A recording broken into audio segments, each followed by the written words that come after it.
Hey guys, today, how you guys doing today? That's good. So today, we're gonna talk about a special video game that I never played, only watched it and watched through someone else play the game, like my brother. So anyways, it's getting too dark here. Let me brighten this shit up. Yeah. Is that better? Is that better? You see my eyes? My eyes are so sparkly. It's so refreshing. So, okay, I'm gonna turn off this fucking light, cause fuck this. Because this game in particular is involved of, give you a little hint. Yeah, that's right. Darkness. AKA the view game, The Darkness. Not the movie The Darkness, because with Kevin Bacon, the movie The Darkness, that one's pretty not really good. It was alright. It wasn't really good. It was just your generic, bad horror movie with just Native Americans. With the Native American twist. It's not even good. Whatever. Anywho.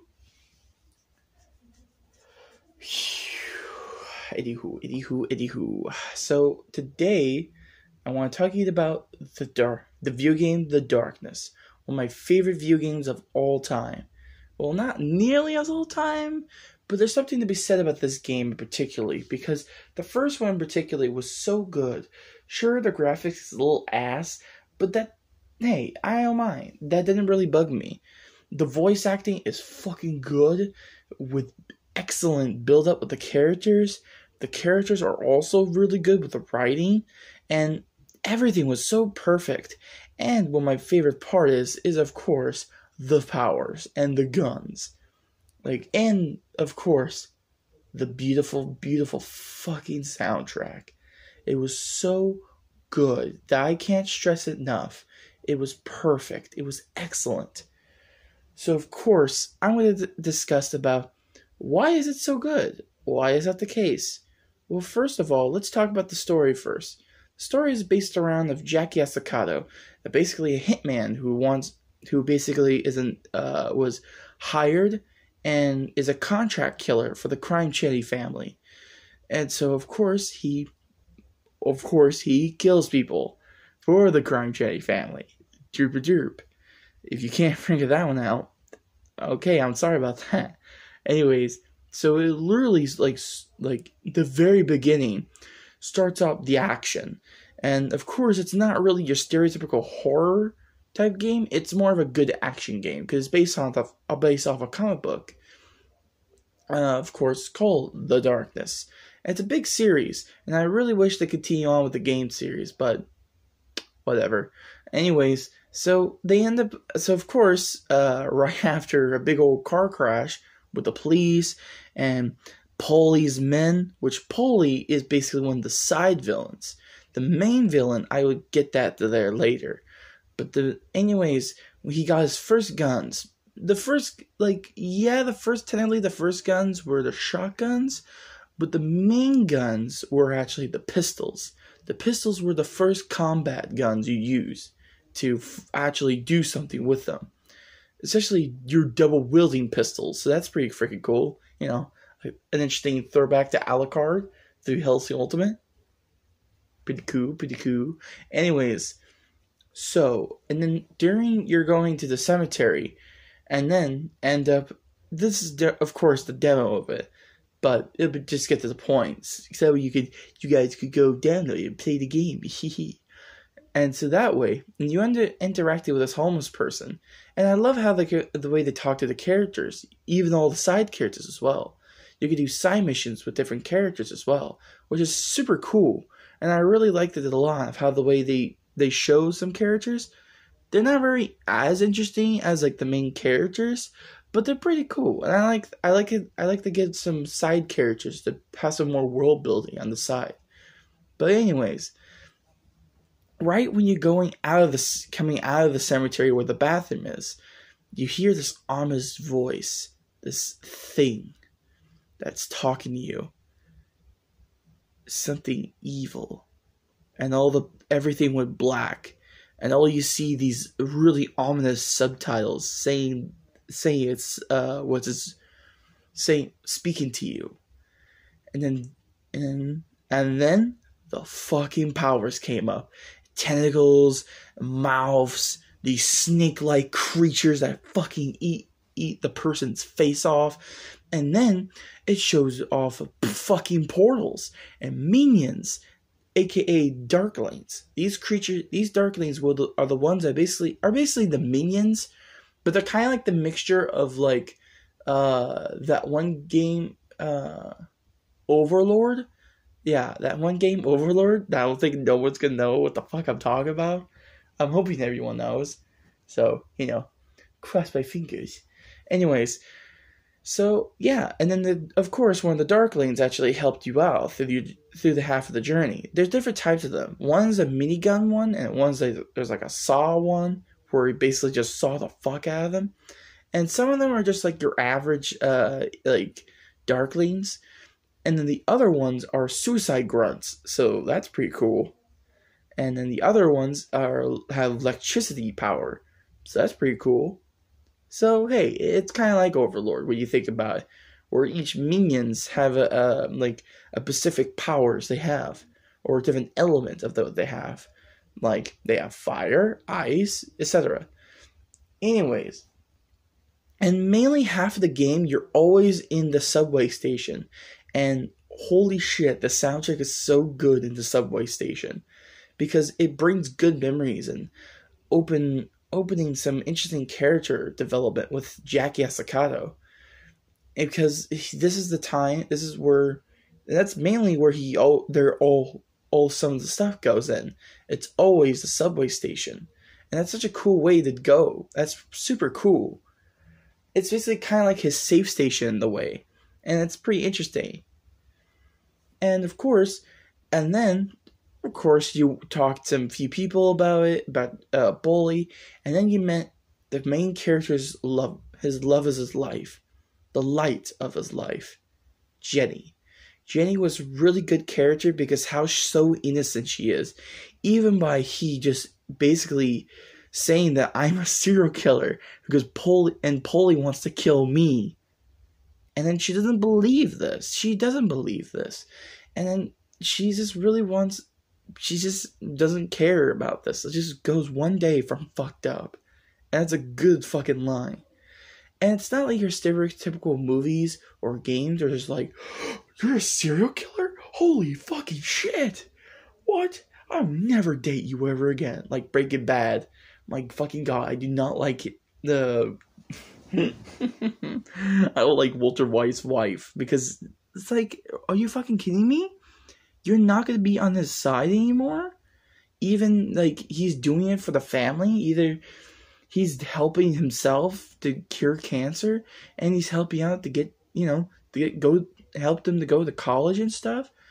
Wouldn't that be such an understandable like goal, I'll empathy for them.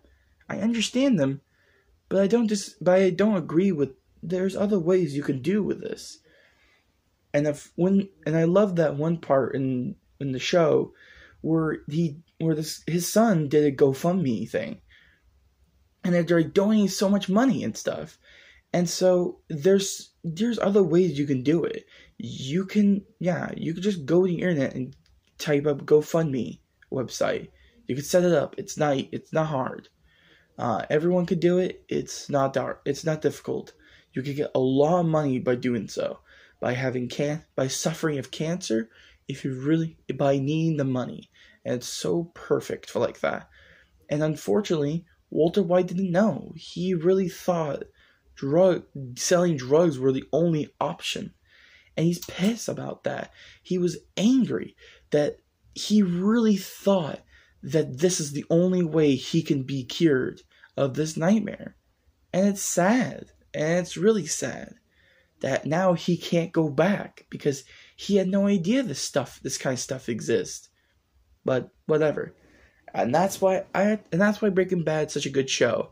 I don't hate it about it, but whatever. Let's get back to the darkness. Anyways, after you went through killing off some baddies and went to go by through some one of Polly's main man, Eddie Schroet, or Captain Schroet, but basically he's one of the meanest scumbags ever, and he's basically the chief of the police department, and so that's scary, and he tortures people. And then especially he basically has an entire army of police officers on his side. So that's scary. And so of course he even have a fucking helicopter with machine guns. So that's scary too. And so the majority of the time you're just trying to tear down Paulie, or else he'll take down you, basically. And then Paulie destroyed an orphan or the orphanage, killing a bunch of kids basically. And oh man, Paulie is such a great villain because how he does not empathy through human beings. And he's so insane and he's such a good actor. The voice acting is fucking good. I love the voice acting. And you can honestly look up through the clips of Paulie from The Darkness. Uncle Paulie. He's such a great fucking character. And I honestly really like this character. But anyways, so let's get back to this. So anyways, it turns out right after one of the characters named Jimmy the Grape literally promised to protect Jenny while he's gonna be taking down Paulie. But then after he came back, he's like, "Oh, they knocked me out. Fuck, man. They took her, man." It's like, fucker, are you kidding me?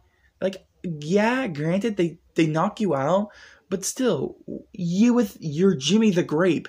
You would think that he would grab some guys on his side, like henchmen and stuff, just like Paulie. I guess not. It's weird.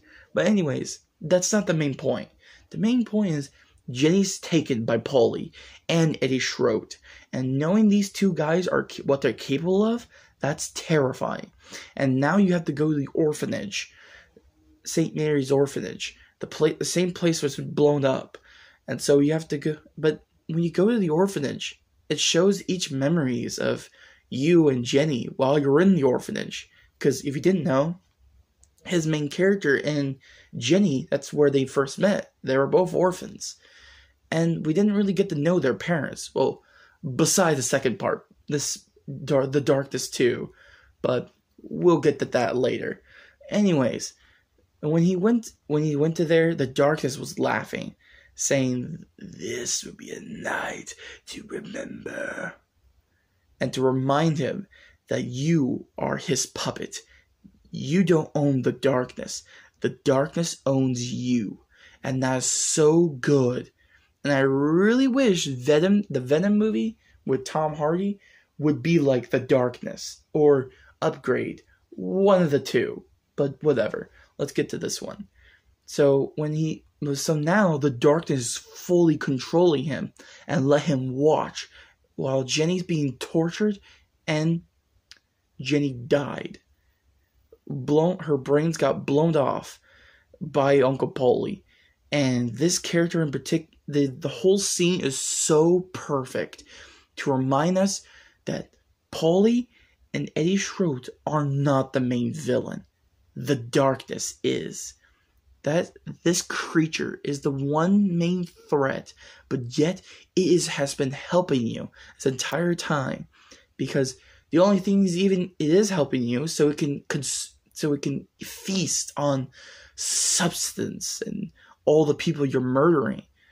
And so it doesn't really care how many people, who these people are, as long you're giving him substance and food and flesh he could consumed. And that's all its motivation is. It needs a human host, but not with something that thinks and acts itself like Jackie Estacado. And that's great for character development. That the parasite that's helping you is in your buddy. It's a threat, and you can't control it or can get it out. It's something that sticks with you like a cancer. And as a matter of fact, the creature is the embodiment of cancer. A brain tumor that builds up and builds up. Even you thought you get rid of it, it still comes back at you. And that's an interesting throwback to Breaking Bad there. Hey, hey. And so, anyways, so after Jackie Estacado has been freed from the darkness, and now he's broken, sad, because he lost the one thing that kept him living now. And now he has nothing to live for now. And now all his purpose has been gone, been evaporated from his own eyes. And now he decided to shoot him, commit suicide. But the darkness doesn't want him to die, because that is not his time yet. And so, of course, you want to know, and the fun part is, remember from Death Stranding, where every time you're in that weird, crazy ass dimension with Cliff, it's kind of like that, except you're in hell basically, but not really hell, but more like the darkness dream of humanity, and it's based off, of course, World War II, and the Nazis are all these faceless demons that basically just cannot die unless you remove their hearts with the snakehead things. That's the only way you can kill them, and that's so fucking good for hell in general. Hell should represent humanity, the darkest parts of humanity. It's, of course, World War II, and it's so perfect. It's so good. Anywho, so you're basically trying to get out of this nightmarish hellhole, but then you discover Jackie Estacado's great-great-grandfather, who is basically the first host of the darkness. And so he wanted to get out of this. He wants to end it. And he brought this thing into the family. And he explains that in every 21st, it goes to the generation of the Jackie Estacado family, of every 21st birthday. And that's where the darkness comes and control, and some way gives him in control, but at the same time he has no control. And so, of course, he gave him a way to control this thing by showing the ways. They're showing that you need a gun, you need to go to this castle, and then in this castle it shows the thing that will have the host control the darkness. However, and then it got interrupted right when he was heading to the castle. That means he's out of the world. That means he's in the real world, because his head is fixed. But for every reason, he's not in the bathroom. Instead, he's in some random place and all that stuff. Makes it more weird now. So does that mean every time you die, does that mean the darkness has control over your body now? That's just a thought. That's just a thought that gives me an idea, because it makes sense, because the darkness, of course, will just regenerate your head at least, or something like a heavy damage. But unless it's like a minor damage, like you get shot or in the shoulder or whatever, or got burned in the leg, he can instantly regenerate that with the flick of his wrist, whatever. But anyways, so after Jackie Estacado discovered that he can't die, basically, that he can take his revenge, continue on taking his revenge by taking down Eddie Shro and Paulie. But after discussing with a few other people, had to take down a few baddies, he ended up got a suitcase, put a bomb in there, and then he went to the church where they want to meet Eddie Shro. He got captured, and then he got tortured the fuck out with a drill. And then he ended up had the darkness hit the bomb, and he basically died twice with Eddie Shro. And he came back to the other world again, and then this time a few other soldiers are gonna help him, trying to help him out, make him escape this nightmare. And of course, you encounter the side boss. You know, it's a fun little gimmick. And then you end up the darkness saying, threatening you, and just begging you to not go into the castle. So because he's gained control now. And now, he's gonna face off the darkness. But this darkness in particular is not your stereotypical darkness. The creature itself is a manifestation of Jackie, but a corruption version of Jackie. And it's so good. And then we have the boss fight. And then it is really garbage. Like the lines and all that stuff, the soundtrack was good. It's just that the boss was not really good. It wasn't really good. I thought it would be a lot more intense and crazy.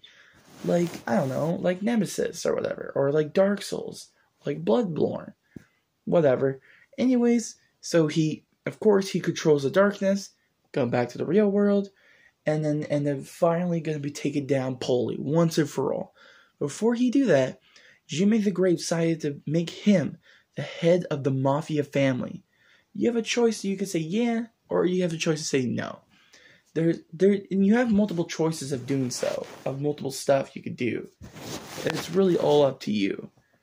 So, anyways, so he went to the boat, and then went to meet Uncle Paulie. Before he do so, he has to take down a bunch of baddies. And then, of course, this one particularly is pretty daunting because the fact that he has no control over it now, because now he's losing control. Because even though what the darkness says, each life you take, I will soon control your soul, and that's pretty a shame. But hey, whatever. So, anyways, after taking down Paulie.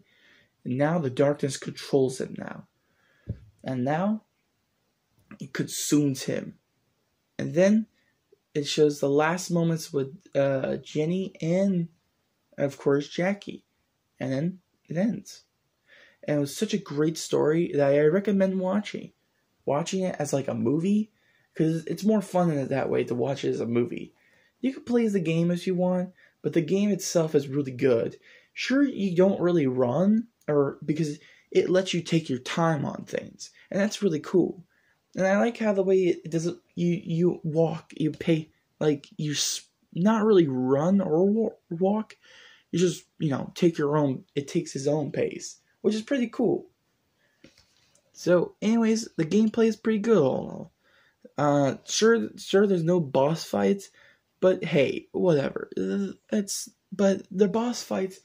The best boss fights I could think of is in Darkness 2. Because Darkness 2, you face off one of these cult members that wants the darkness. So they're fully aware of what is the darkness. And of course, they have a twist ending with the Angelus. But again, the story is good. It's just a tad disappointing because how really quick it was. Like, it was really fast. Like, yeah, the story's a little more bigger that we could think of now, but there's not much of gameplay and not much of replayability value now. But whatever, what can you do? Anyways, so all in all, the story is so good that I fucking love it so much. I can't even stress it so much that this game is excellent. So, I hope you really liked this video. If you did, like, comment, and subscribe if you haven't done so yet. And as always, bye!